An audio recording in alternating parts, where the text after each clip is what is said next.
I'm switching to a ShakespeareHemmingway fanfic to cleanse the palate. Let's see what we got here. Oh, these are all so good. Alright, Garfield, King of Liberty. Oh my god. Author's note. I heard children of America were not educated in history, and I wrote this story for educational entertaining. Take that, America. I hope that you are learning and having fun while reading this.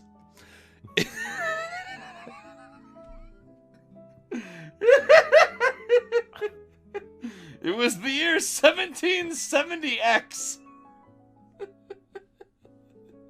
Not educated in history.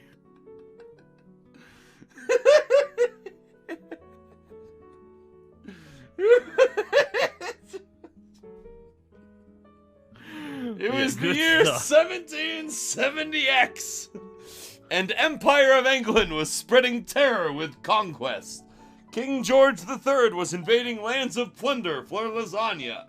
With lasagna, King George III fueled robotic army of mechanical menace. America was last hope, and King George III was determined with determination to rule it for lasagna conquest and steal its precious lasagna resource. Founding It's like even for fanfiction standards, determined with determination. Have you never seen a ShakespeareHemmingway one before? This is standard. No. No, this is standard for this guy. Yeah, good thing July 4th wasn't a Monday. Actually, hold on.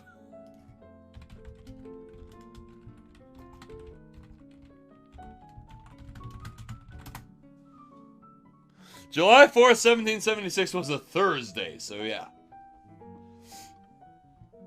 Yeah, ShakespeareHemmingway is the name of the guy who does these. Anyway, founding fathers and the Constitution were at constitutional conventions discussing plans for last resistance. George Washington, you must fight for American freedom and lead us to victory, said the Constitution. The Constitution talks? Apparently it does. Said the Constitution with orders. Do not be fooled. George Washington is not man enough for such responsibility, argued Thomas Jefferson with disagreements. He is right. I alone cannot fight the fight of freedom, George Washington cried with tears. You, insolence! If no one is man enough to fight for freedom, America will fall, scolded the Constitution with anger. It is talking. The Constitution is talking. Fear not, for I have found the true man and warrior of freedom, Benjamin Franklin reassured with confidence. What? Cried out everyone with surprise. It is true. Look with your heart and your eyes will believe, said Benjamin Franklin, pointing at figure in the doorway. In doorway walked orange figure of amazing power. His muscles rippled with American pride and freedom. As he walked in, rockin' music played and giant American flag waved behind him. As he stepped, cawing eagles were heard. Garfield? Cried everyone in shock. That is right, you founding failures. Time to stop your tears and ready the fists of war, Garfield said with scolding words. But English armies are outnumbering us by many men, Thomas Jefferson anguished with despair. I am the Minuteman. I need only 1 minute for every man. Oh my god. Garfield said with incredible coolness.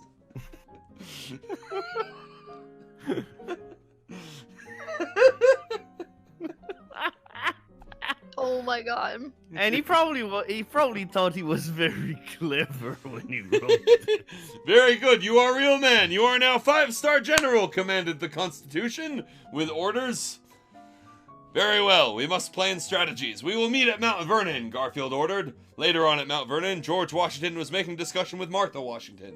As woman, I hate war, but we need to liberate our freedom, said Martha Washington with feminine instincts. Fuck off.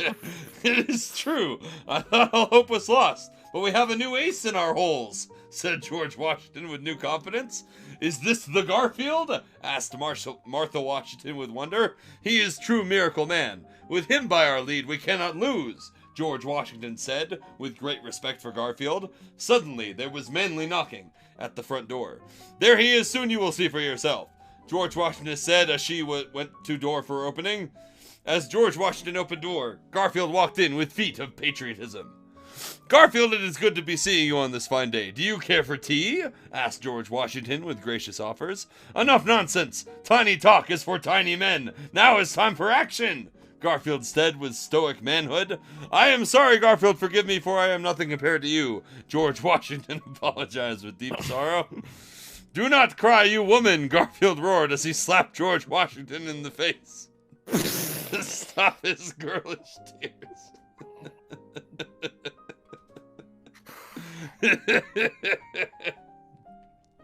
"Yes, you are right. There is no time for crying. Please come to War Room for strategies," said John. When did John Adams get here? Oh no, that was George Washington. George Washington said as he led Garfield to War Room. Garfield came on War Room, where Thomas Jefferson, John Adams, and Benjamin Franklin were also readying. In War Room, there was table with strategies and figures of Redcoat English and all-American Eagle soldiers. "Here, Garfield, come look. Please tell us your strategies," said John Adams with planning in his minds. Garfield stared at table with knowing in his eyes. He then took mighty fist and smashed the tables into pieces, crushing Redcoat figures. "This is my strategy!" roared Garfield. With burning justice, all in the room stood up and applauded Garfield's bold move of brilliance. Burning justice. Burning justice. "You are courageousness," said Benjamin Franklin, with admiration of Garfield. "I wish I was as much man as Garfield," thought George Washington in his thoughts. After meetings, Garfield walked out with George Washington. As Garfield walked with bravery, Martha Washington looked on and admired Garfield's rugged, handsome courage and toned body. "Garfield, we owe you gratitude. Would you like anything for relaxation?" asked George Washington with humbleness. Give me real food for real man and real American. Give me lasagna," Garfield requested with hunger. Is lasagna even American? "No." "You have gotten it. Bring out all-American lasagna at once," said George Washington, with obedience to Garfield. At George Washington's request, red, white, and blue lasagna, stuffed with patriotism and cheese, was brought out for Garfield's enjoyment. If it's red, white, and blue, I think most of the cheese in there is fucking rotting. "Leave me to my lasagna," commanded Garfield to George Washington. "It tastes like lasagna, steady frenzy, come on." After George Washington left with obeying Garfield, spent his relaxing time eating lasagna-filled America. As Garfield enjoyed his lasagna, he heard sexy music and smelled perfume coming from the other room. "What is that sex beat?" Garfield wondered as he went for exploration. Garfield went into room for seeing and saw Martha Washington on bed of roses and holding flower in her mouth. She was in sexy lingerie which showed hot body.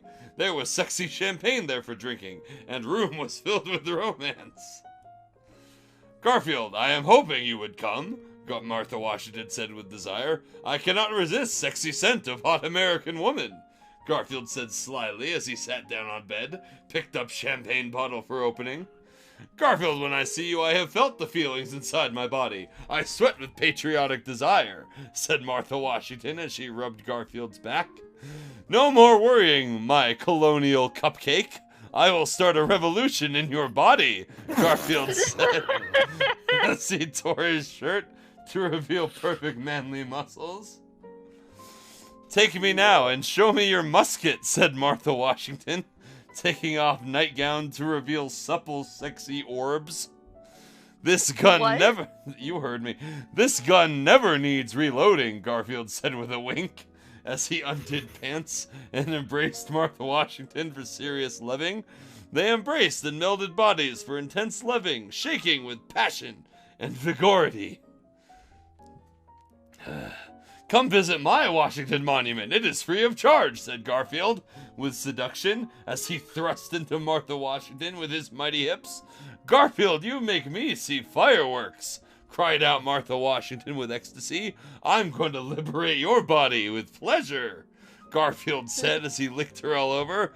Come to me, my lover man, shouted Martha Washington as she felt Garfield firepower invade her base. Their lovings continued into the night, and their shouting of ecstasy was being heard louder than the gunshots of war. The next morning, Garfield and Martha Washington awoke in bed, in each other's arms, savoring moments. Garfield, you made me feel new woman. Like new woman, sorry. Must you fight? Can you not stay here with me where we can create patriotic pleasure? Asked Martha Washington with longing. Sorry, Rose. What did you think was gonna happen? Sorry, And in fact, that is still the best fanfiction. I told you about this author the other day! Yeah, you missed the orc fucking book.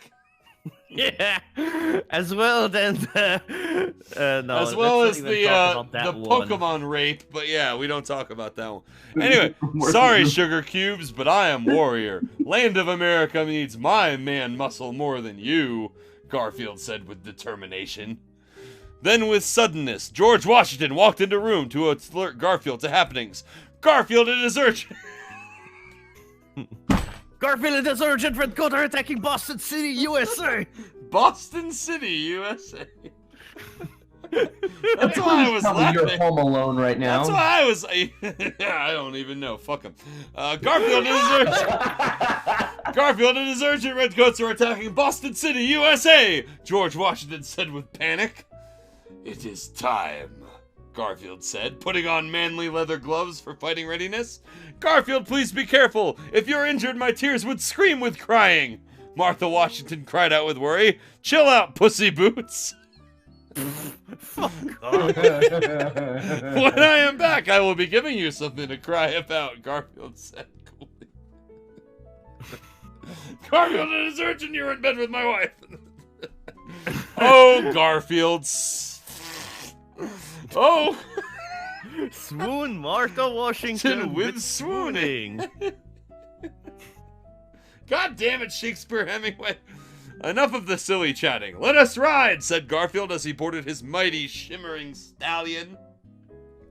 Garfield and George Washington rode to Colonial Battlefield, where redcoats were marching with invasion. Invade America and take all of their lasagna, ordered Redcoat Commander with wickedness. The liberty of lasagna will not be stolen by fiends, roared Garfield as he took out his desert eagle. Yep, that's only the right time period.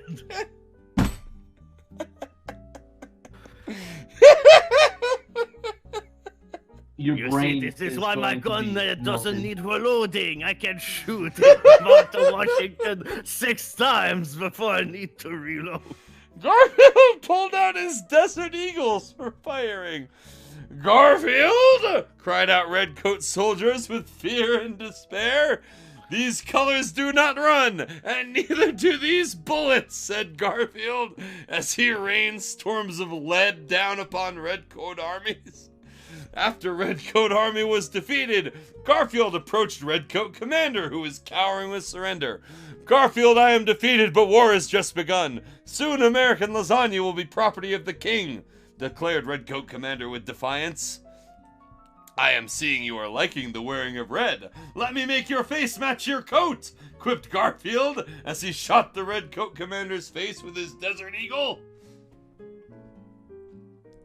Good job, Garfield. You fought back invasion, said George Washington with gratitude. In distance, figures come to Garfield. It is John Adams and Abigail Adams, ready to give Garfield congratulations for victory. Garfield, you are a true American hero. With your help, American lasagna will be free from imperialism. Thanked John Adams with heartfeltedness. Heartfeltedness. I wonder if you can guess what's gonna happen next, Wizard Man. No problem, but war is just beginning, Garfield said with steadfast strength. As the men talked of men's business, Abigail Adams eyed Garfield and could not stop her heart from desiring him. Abigail Adams noticed minor scratch on Garfield's large shoulder and knew what to do. Garfield, you are injured. Let me take good care of you, said Abigail Adams as she led Garfield to nursing tent. As they entered, Abigail Adams turned on her cassette player. Here, I have hired this bard that will play this composition called Loverboy while I heal your wounds and fuck you. 1770X. War was beginning. And We get lasagna. cassette player to Loverboy. Isn't that the Working for the Weekend band?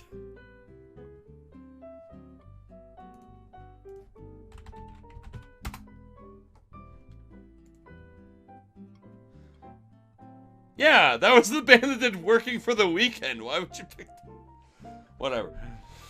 You look tense, let me rub you for relaxation, said Abigail Adams with whispering into Garfield's ear. This is good, but the muscle that really needs relaxing is down there, said Garfield, pointing to his pants. I see it's time for mouth massage, said Abigail Adams with lust. You've been naughty, girl. Everybody's fucking for the weekend.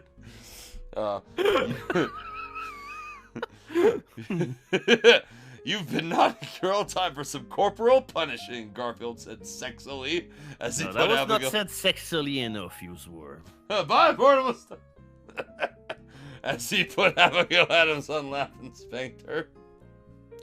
Garfield, spank me with meteor force, cried out Abigail Adams in ecstasy. Garfield spanked Abigail Adams with mighty hands, bringing her spanking pleasure of the highest quality. Meanwhile, in land of England, King George III was landing in throne room of silk and sin, swimming in gold and stolen lasagna. While King George III was lounging, Minion came for reporting. Master, I have bad news. Our invading soldiers have been defeated by force of might, cried the Minion with cowering. What say you, grub? Shouted King George III. What say you, you grub? You grub, sorry. It is true, colonial forces have Garfield on their side, said Minion with crying. If this is the case, then it is time to step up the crank to 11, said King George III with snarl. What will we do for battle plans? Asked Minion with wondering. It is time for full-scale invasion with my lasagna-powered mechanical monstrosities. Power up my airship at once, ordered King George III, with finger pointing to sky. Yes, my master, responded Minion with obedience. Soon America will be my playground, and its lasagna will be mine. Not even Garfield can stop me. Ha ha ha ha ha ha! Cackled King George III with sinister evil.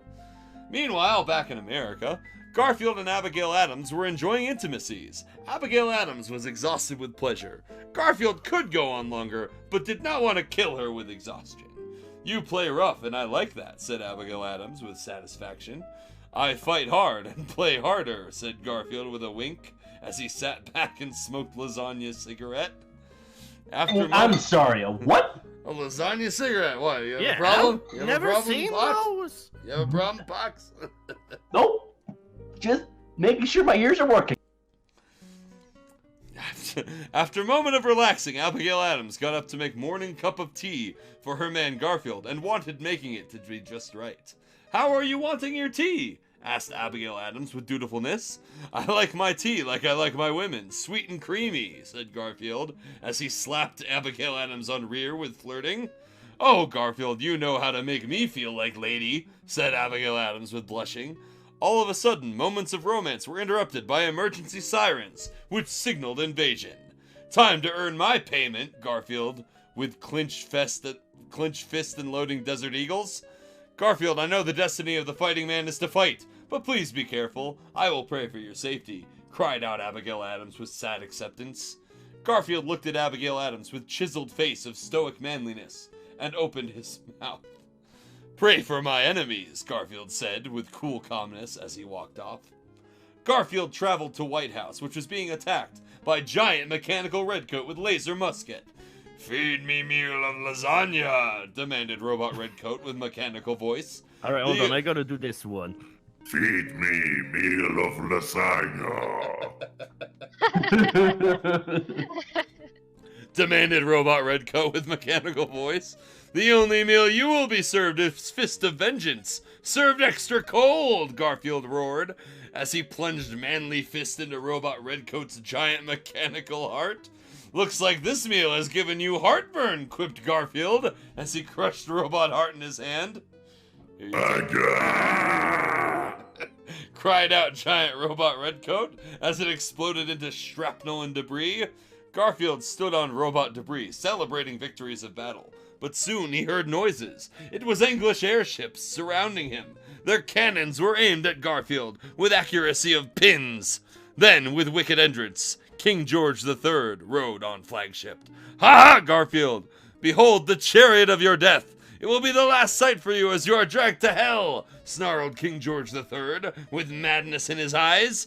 All hope had seemed lost. But all of a sudden, familiar voice was heard by all. "Amaku!" It was John Arbuckle riding on Bald Eagle and carrying the Liberty Bell. It always catches me by surprise when John Arbuckle randomly shows. "This bell is tolling for you!" cried out John Arbuckle as he rung Liberty Bell, sending shockwaves everywhere, stunning redcoat armies. "Thank you, John Arbuckle, now the turn is mine!" cried out Garfield as he lunged fist into sky with speed of soaring hawk, causing hurricane tornado to form, sending redcoat battleships for destruction, leaving only King George III. "My fist is a Category 6, said Garfield as he looked on in destruction. Yes, John Arbuckle is the tuxedo mask of the Shakespeare-Hemmingway universe. Dear God. Garfield turned to King George III, ready to make him pay for the sins of his crimes. "You are Kerr! I am King of England! Kneel before me!" roared out King George III in defiance. "You are forgotten. You may be King of England, but I am King of Liberty!" declared Garfield, as he took King George III by the neck. "Let go of my royal neck, you peasant man!" yelled out King George III in protest. "For crimes against humanity and lasagna, I judge you guilty," said Garfield, with mighty justice, as he tore King George III's head off. "Looks like you've lost your head," said Garfield with coolness. That's not even a fucking clever one-liner. Fuck you. With coolness, though, as he tossed King George III's body on Lady Liberty's torch. "Arrgh!" cried out King George III as he burned in Lady Liberty's torch.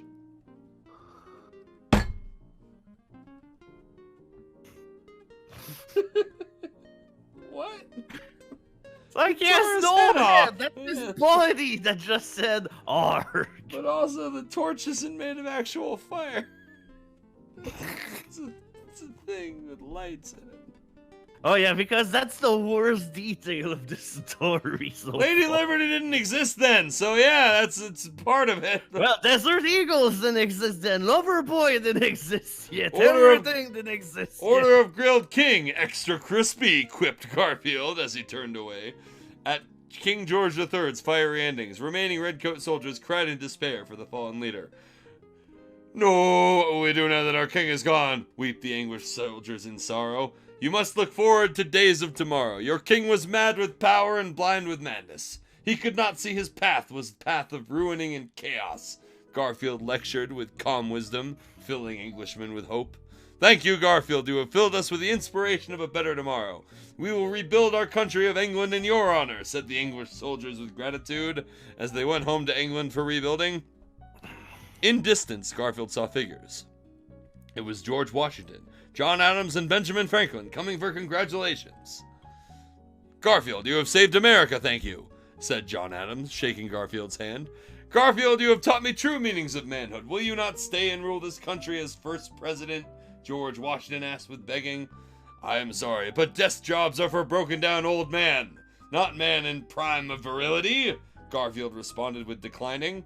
"Very well, Garfield, but at least enjoy Lincoln Bedroom for personal... Lincoln Bedroom, you say?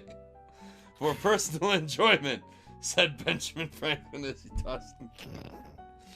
"Thank you. I think I know good uses for this," Garfield said with smirk as he put his arms around Martha Washington and Abigail Adams before walking to Lincoln Bedroom. George Washington, John Adams, and Benjamin Franklin gave Garfield thumbs up as he walked to Lincoln Bedroom for lady pleasuring. When Garfield entered Lincoln Bedroom, Abigail Adams and Martha Washington sat next to him on both sides, eager for sexual satisfaction.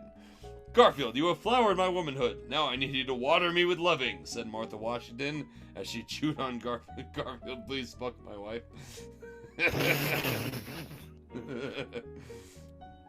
Yeah, how does this explain President Garfield? That happened eventually. You got He got bored at some point. I guess, and then well, whatever. Well, he died a year into his fucking term, so clearly he didn't do very well at that. Yes, Garfield, you have filled my hearts with your love, and now it is ready to explode, said Abigail Adams as she brushed Garfield's hair with tenderness. No problem, my foxy first ladies. I may not be president, but I will be making you my secretaries of sexy, Garfield said as he climbed on Martha Washington and Abigail Adams for love makings. No. No, apparently it fucking can't, without sex and apparently or a soul. Fucking not. As Garfield began his patriotic duties, he heard someone enter a room. He turned around, and hot and eager, sexy woman was standing there. It was Lady Liberty. Garfield, I've been holding this torch for you, said Lady Liberty with searing desire. I have another torch for you, but it might be too hot for you to handle, said Garfield with seduction, as he took Lady Liberty into his love nest for maximal lady pleasing. Let our loving be so hot it melts through earth, said Lady Liberty, as she ran her hands on Garfield's manly body. With these words, Garfield and his Liberty ladies made love of passion that sparked skies like fireworks, as they rubbed their bodies like sand on water. Garfield delivered pleasure into their bodies like manly post office.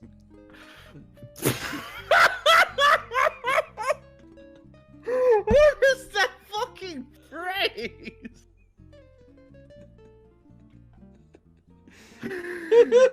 Garfield delivered pleasure into their bodies like manly post office men delivering package of love explosion. Their love exploded like cannonball shots into night and went on for hours and days. The end? The end? The end? Who can tell? Fucking. Oh my god, I checked the reviews. And then there's one review that totally thinks this a fucking deadpan review of all of this. What the fuck?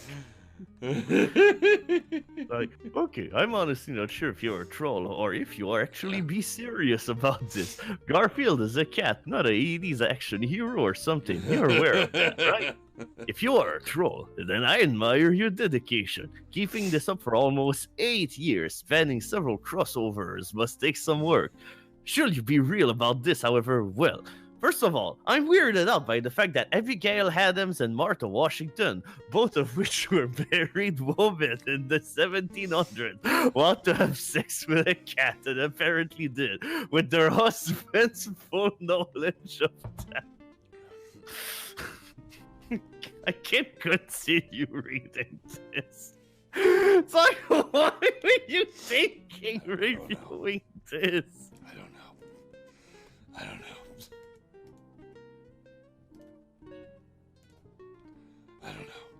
Should I just read, like, the classic?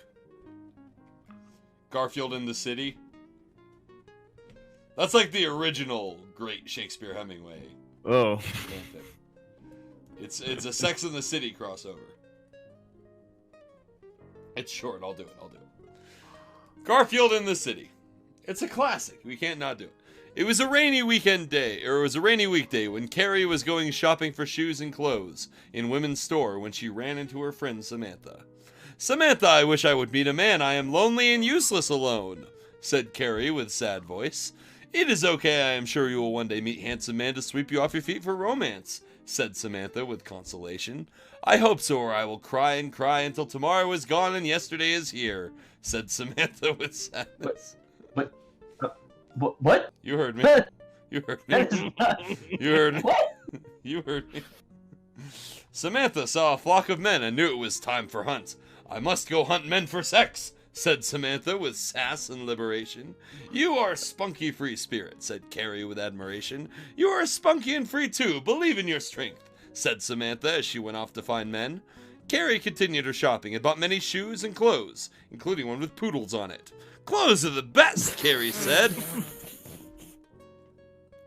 Giving the cashier Poodles are very important. Giving the cashier a thumbs up and a high five. As Carrie walked out, the rain had miraculously stopped like magic, and sun was shining in the air like rainbows in July. Something magical was surely happening. "What is that?" said Carrie, astounded as she saw the most amazing sight of her life. It was the most handsomest man she ever saw. He was full of muscles and masculinity. This man of might strolled up to Carrie with manly strut, and ground quaked in his path. "Hello, what is my name? I am Garfield," said he. What's that fucking introduction? "Hello, what's my name? It's Garfield. Hello." "Hello, what is my name? I am Garfield," said he with booming voice. It's still my favorite line in any Shakespeare-Hemmingway thing is, "Hello, what is my name? I am Garfield." No punctuation. No punctuation. It's, "Hello, what is my name? I am Garfield." Said he with booming voice. "I am Samantha, you are manliest man I have ever seen," said Samantha with blushing. "I know," said Garfield with response. "Let us go to..." "Hello, it is me, Jeff Garfield." Yeah. "Let us go to dinner for eating now." "Okay," said Samantha. Samantha and Garfield went to a very expensive restaurant with world-class food. "What do you do, Garfield?" asked Samantha. "I am hotshot executive / male model," responded Garfield with truth. While Garfield and Samantha were chatting, a waiter approached them. "What will you be having today?" said the waiter with courteousness. "I will have lasagna special, extra large," said Garfield with command. "I am sorry, we are all around of lasagna." We are all around of lasagna. "We are all around of lasagna," said the waiter with foolish stupidity. "Then go out and get some," said Garfield as he grabbed the waiter's collar and slammed him into the ground. "Yes, sir," said the waiter, running away like little baby girl. "Garfield, you are so manly, you must come back to my place for drinks and lovemaking," said Carrie with adoration. "Yes, but first I eat my lasagna," said Garfield as he sat back with relaxation. The waiter soon returned with lasagna, and Garfield ate all of the lasagna with fury of a raging comet. After Garfield ate all there was, the waiter returned to get the payment.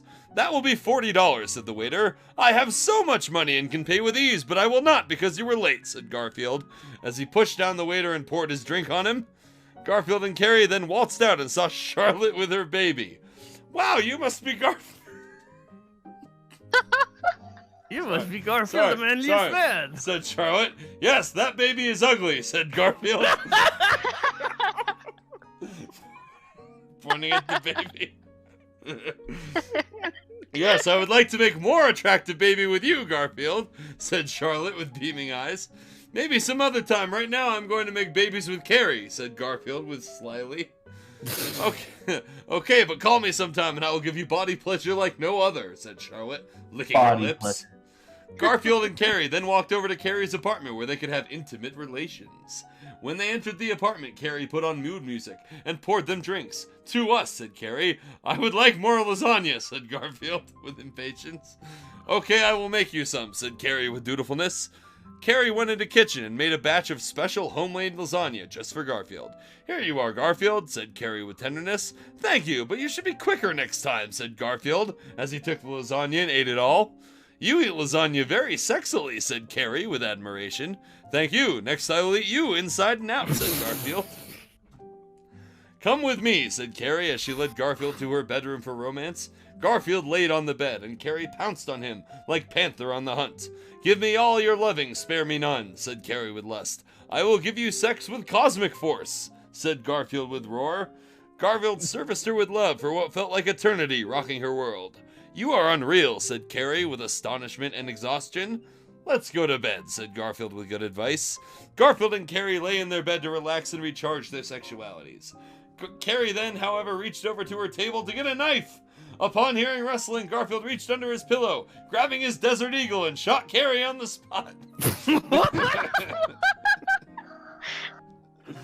What? Are you lost? Did I miss something? Garfield reached under his pillow, grabbing his Desert Eagle, and shot Carrie on the spot, making her roll on the floor. Garfield then stood over her with pointing gun.